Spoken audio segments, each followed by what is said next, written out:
Well, hello there, everyone. I am Chef Laura Bonicelli of the Bonicelli Cooking Club. Welcome to our Thursday night live stream cooking show.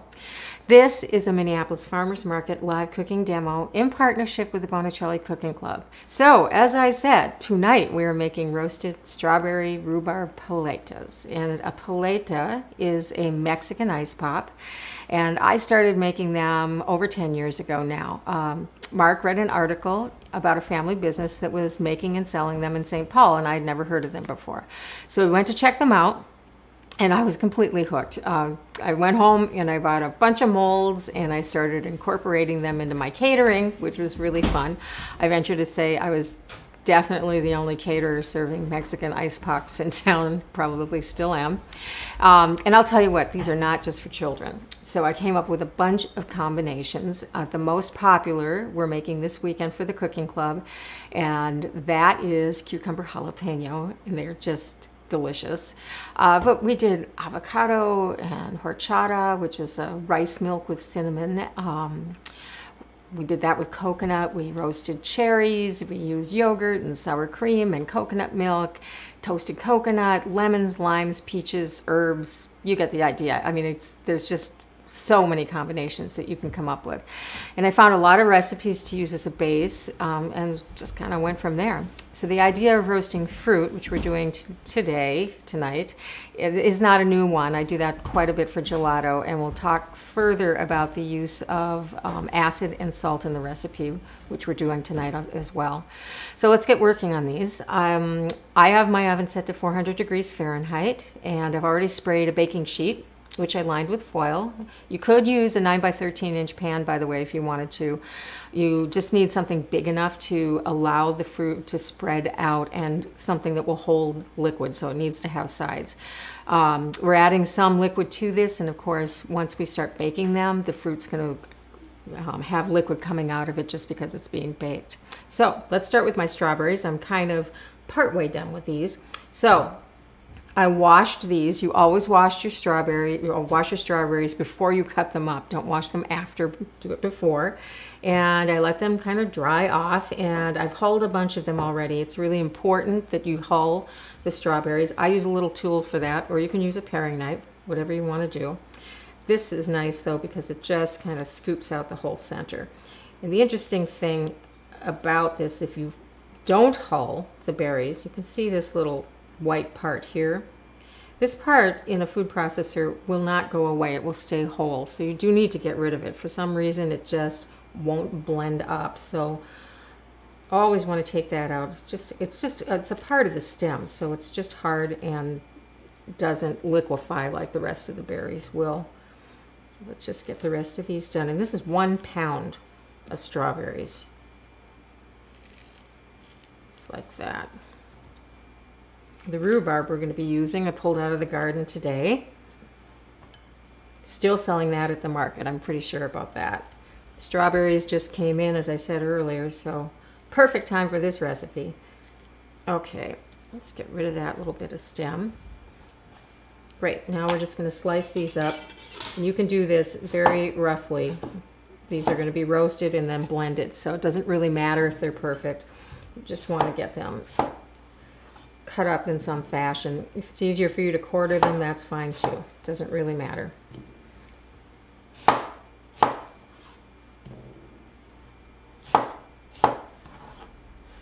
Oh, these smell so sweet and good.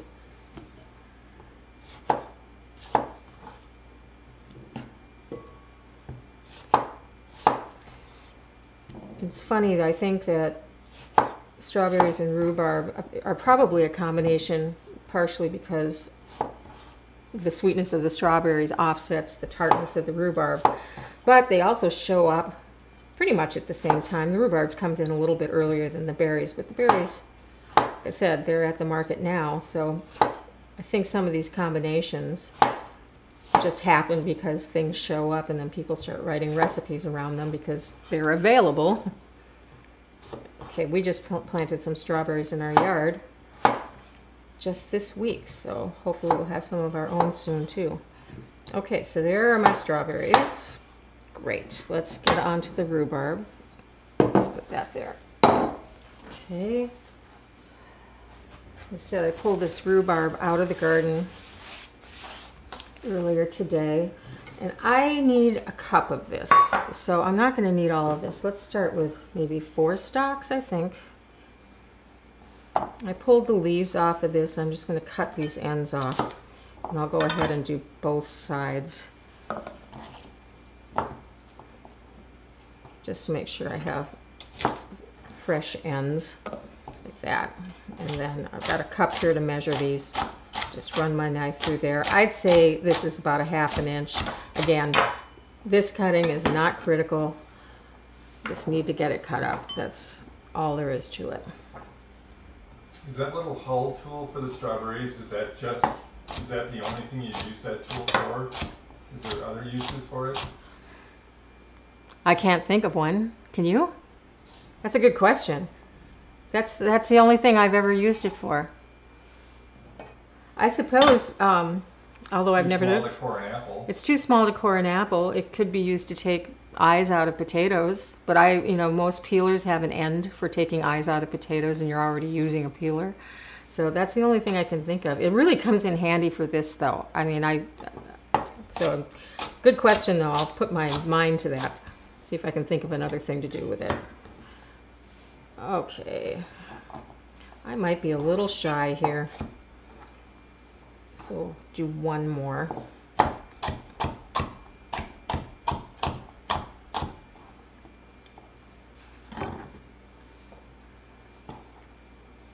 I don't want to shortchange my rhubarb. I'll keep going a little bit here.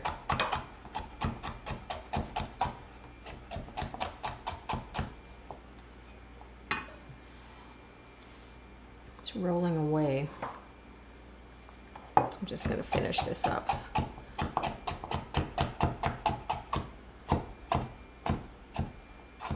Okay. Great. Then let's dump that in. It's all of my rhubarb. Okay, what is next now? Okay, we need some lemon zest in here. And I am going to measure this. Sometimes I don't, but I am. I want about a tablespoon. So there's a lot of acid in this. And the reason for the acid is, first of all, it's going to help bring some of the liquid out of the fruit, which is what we want to do, but it also will brighten the flavor, and that's the reason for lemon. It's not going to taste lemony. So you won't be able to discern that there's actually lemon in here, but this is going to enhance the flavor. What you taste when you taste these is you do taste the strawberry rhubarb combination, which I think is really distinctive, and the balsamic vinegar that we're going to be adding. Oops, I tipped that off. We are adding balsamic vinegar. I mean, if you put your mind to it, if you really thought about it, you would say, oh, I think there might be some balsamic vinegar in there, but it's kind of it's in the background, but it just makes them so rich and so unique tasting. Oh, I need to keep going on that. This is why I wanted to measure this. If I'm doing small amounts, I don't, but if I really want to get a specific amount in there, then I bring out the measuring. And I'm doing just the yellow part to the best of my ability. Once you start getting down into the whiter pith, the lemons start getting bitter. So I'm really trying to stay on top of this. Okay. Let's get this off of there. It's my little spatulas again. Okay, I'm going to put this in there. That's going to be good. Okay, there's my lemon zest. And then while I'm working with lemons, I need 2 tablespoons of lemon juice. Let's cut that in half. It's never a day that I don't juice a lemon, I'll tell you. Okay. You should get a lemon tree. I should get a lemon tree. I've convinced myself that one of these days a lemon tree is going to show up for me. But so far, no lemon tree. And I am going to strain this, and I've got one of my little measuring cups here. No seeds in this lemon, which is nice. Not too usual. I said 2 tablespoons, right? Yep. Okay. Let's do that.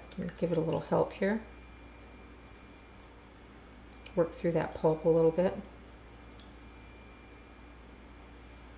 I would get a spoon out to do this, but my hands are already kind of lemony anyway. So let's just go with that. Okay, that is 2 tablespoons. Perfect. And in goes that. Okay, I'm done with my lemon.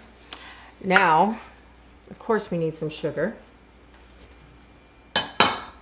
And that's a 1/2 cup of sugar.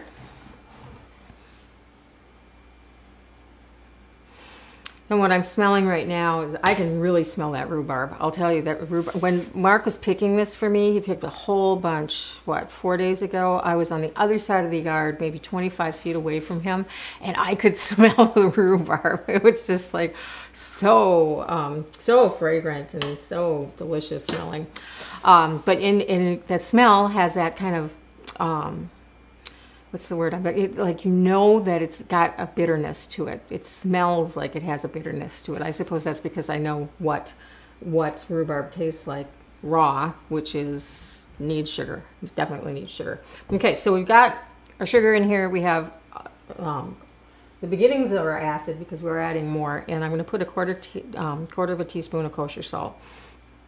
The reason for the salt, and you'll see that frequently in fruit-based gelatos and that type of thing. Small, sometimes it's just a pinch that just brings up the flavor slightly. And you know, when people add like salt to hot chocolate or salt to chocolate, like a chocolate bar, put sea salt on top. If you taste chocolate side by side with chocolate to chocolate with salt, there is such a difference because the salt just makes the chocolate more chocolatey. A little bit of salt in the background, but it really enhances the flavor. So that's the point of both the acid and the salt in here. That's their function. Okay, so we've got salt. Now let's do our balsamic vinegar. So for me, this is not the time that I go and pull out my fancy balsamic vinegar. I have a balsamic that I buy in bulk. It's about half the price of, it's made by the same manufacturer, by the way, as the Italian balsamic that I use. Campagna di Montale is the name. So I buy that, the bulk, which is and it's a thinner balsamic. I use it for all of my dressings, and I save the good stuff for drizzling over the berries and that type of thing, which is actually the berries, because I love balsamic vinegar over strawberries. That's the reason I started putting balsamic in here. So I'm going to do 2 tablespoons, and you can see this is, whoops, yes, it's kind of thinner. 2 whole tablespoons. Okay. And speaking of smelling great, wow, that's just beautiful. So at this point, maybe not with the raw, maybe not with the raw rhubarb, but if you did this combination just with the berries, you could just right there put it over the ice cream and everything would be great. We're all set to go. Okay, so I'm just mixing this up. You can let it sit for a while. What will happen if you do is you'll notice that the berries will start to macerate, and the rhubarb will as well. The liquid will start coming out of them because of all of the acid primarily, also the sugar, and to a certain degree the salt, but not really. There's so little in there right now. But anyway, so the fruit will start to macerate, but the baking process is going to do the same thing, so you don't really have to wait. But if you do, there's no problem with that. Here is my baking sheet. And I said earlier you could use a larger baking pan. You just need something with sides. That's the main thing. It's going to go in the oven only for 15 minutes. That's just enough time to make all the fruit nice and soft. I should say vegetables because rhubarb is vegetable actually. We just cook with it like it's a fruit, but it's actually a vegetable.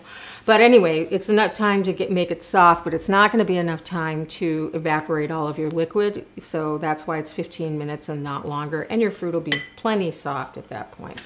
So let's just spread this out on there. It's not going to cover the entire sheet completely. I don't care about that. I'm not going to try and spread it all over. I just want it basically in a single layer. Like that. Okay, and that's what that looks like. So this, try and consolidate my stuff here. This goes in the oven, 400 degrees. We'll do that right now, and I have one already done.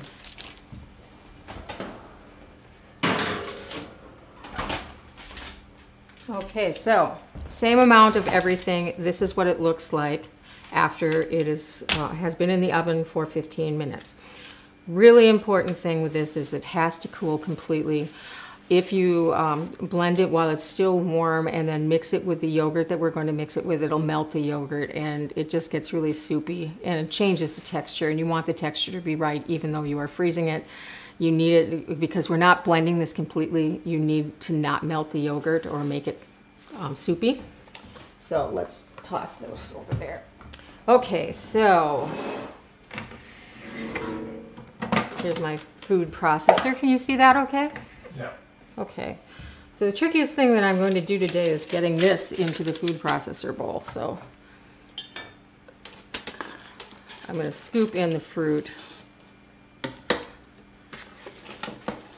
I'm just hoping to not get it all over the counter. I'm working, because of how we're set up here in the cameras, I'm working at a bit of a distance. So it's a little hard to make sure that I'm actually getting everything into the food processor bowl and not dumping it on the countertop. But I'm being careful, so just bear with me. Oh, this smells so good. This smells like I've been making jam all day. That's a good smell. Oh, I should say too, you know, I probably make these, not just this specific, but some type of pop every couple of weeks, and they last, I would say, a good month. You freeze them, you leave them in their containers, and then just take them out as you need them, and you'll see the containers in a little bit. How did I do? Pretty good. Pretty. I was nervous. Okay, let's get rid of this. Okay. So all I want to do with this is just blend it up. I am not going to over blend it. I'm trying to just get the thinner liquids involved with the berries enough to make it into a kind of a chunky thing. So I'm just going to pulse it. Whoops, that wasn't pulsing. Try Let's see what that looks like. We'll go a little bit more.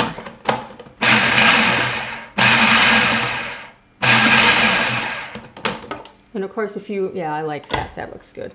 I like some chunks. If you aren't into that, or you have somebody in your family that doesn't like chunky fruit, I know that sometimes children have that kind of textural thing where they just don't want anything that's chunky. You can just keep going and make it into something that has no actual texture to it. But this is how I like it.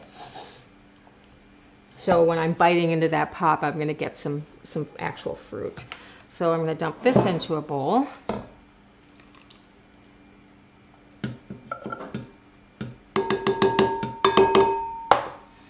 You can see I still have pieces of rhubarb and berries.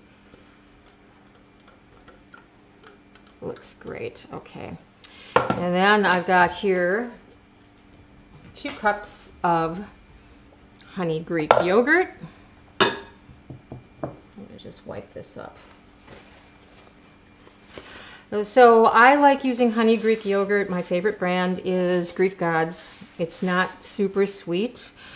That's just kind of a personal preference, so just find what you like. You could use plain yogurt as well. I have, from time to time, used a combination of honey yogurt or vanilla yogurt and sour cream, half and half, so you can kind of play around that and see what you like.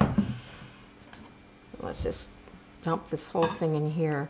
Then what I like to do with this is I like to stir it together, but just not completely. So I'm just trying to kind of swirl it in so that I still have some variation when I actually put the pop in. Isn't that pretty? The other thing that you can do, failing that, so you say you wanted to really make these spectacular looking and you had some time on your hands, you could layer the layers. So you could put in, maybe you want the top layer to be red, so you would put in the fruit mixture and then a layer, maybe you're going maybe 3/4 of an inch to an inch then you'd add in your yogurt and then alternate them. So you could do it that way. And it would never be exactly perfect, which I think is fine, but it would be really pretty. So that is as far as I'm going with it. So I've got some texture in my fruit, and I have some variation in color so that when these come out, the pops come out, they will be really, really pretty. So let me go get my molds, which are right behind me.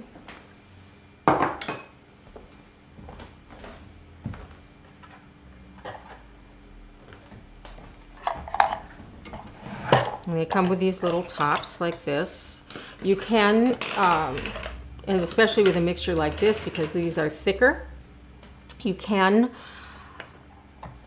use like a regular popsicle stick and just put them in. What I usually do, especially if I'm doing something thinner than this, but even with this, I would do this, I would partially freeze them and then put, you know, just give them maybe 20 minutes to really start to set up, and then 20 minutes to a half an hour, and then put your sticks in. With these, of course, you don't have to do that because they're gonna just sit in there like that. But the popsicle sticks can move in the mixture, so you wanna just make sure that you let them set up a little bit if you need to, so that the sticks don't tip over. You want them nice and centered. Okay, let's just do this. Okay, then what I do to fill these, so I'm gonna put this here. I usually work one at a time, and I take a small measuring cup. This is an 1/8. Actually, I'm making that up. I gotta put this up here. There we go. This is an 1/8 of a cup. And then you just scoop it in to the best of your ability. You're gonna end up wiping, of course, the tops of these off a little bit. And they just go in like that. I get about 1/3 of the way through. I'll tap this a little bit. That's just to get any air bubbles out. So you just kind of want to do that several times, and do it at the end for sure once you get all of them done, just so you can get any air out of there if you possibly can. And I'm going to go all the way up to about 1/2 inch below the top, and that's because this will expand a little bit when it freezes, and you want to make sure that it doesn't overflow. There we go, like that. Let's do another one.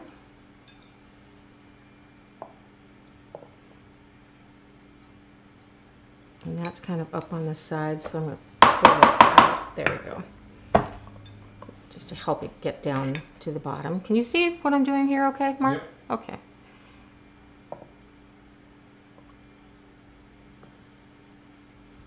Keep going like that. I'm going to love these chunks in here. So do you have a source for the molds? The molds, yeah. So, well, you can find like a million different kinds. These I put a link for to Amazon in the blog post that has the recipe. So if you go to bonicellicookingclub.com to this blog post, there are a couple of links to exactly where they are on Amazon. So, and then of course you want to just kind of work as clean as you can and wipe things off, and I just had some of this go down the side, so I'm going to take care of that right now. Put that back. But anyway, you get the idea. That is how you fill them. And then these, of course, just go right in the top and set like that. And they sort of pop on here like that. And everything is nice and protected when you put it in your freezer. They take about a minimum of 4 hours to freeze. So I would make sure you put that in your plan if you're making these, that you need to do them 4 hours ahead. And beyond that, I mean, if you can try them at 3 hours, but usually they're not completely set. So 4 hours is kind of the magic number. Okay, I am going to move these and we're going to unmold. Unmold? Yes, unmold. Some that I have in the freezer. So let me just get rid of this.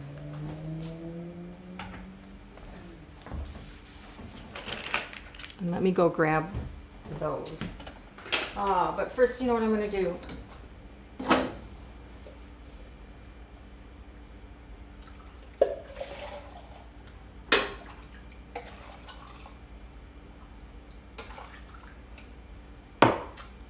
So I have some extremely hot water here. Ordinarily what I would do is I would run them under very hot tap water for about 10 seconds, and that's how I would take them out of the molds. So let me go grab one and I'll show you.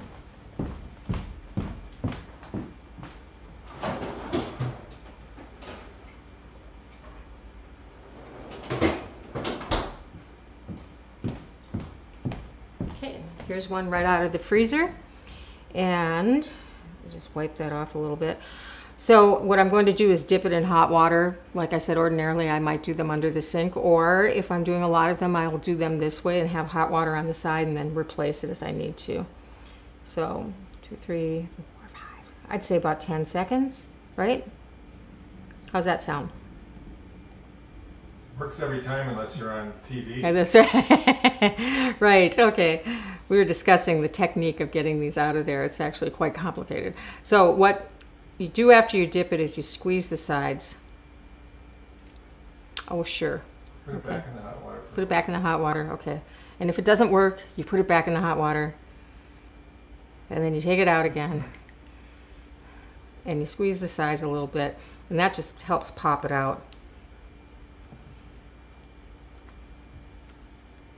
I knew I should have had you do this. Ah, there we go. Okay, and there it is. And even though this is really hot water, it's not all melted or anything like that. So you've got a little time. Don't have to get nervous. And there's your pop. And I love the variegated color in that. Just so pretty. Okay, so what am I going to do with this thing? I need to find a plate. Hang on. I'll just put it back in the little container. Oh, I'll put it back in the container. Okay, any more questions? You talked about the catering where you made the mini pops. Where did you get those and the little sticks that come with it?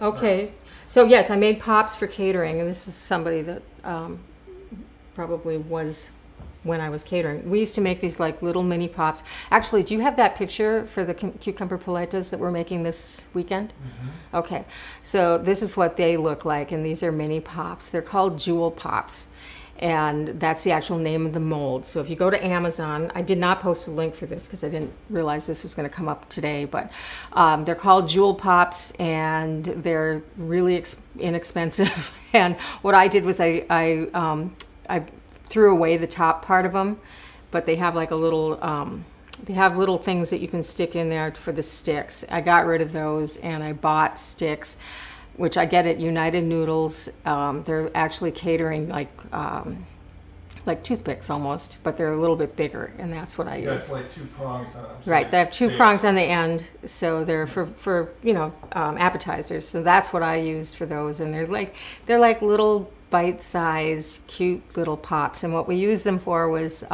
we'd make a couple of different kinds. We use them sometimes for dessert.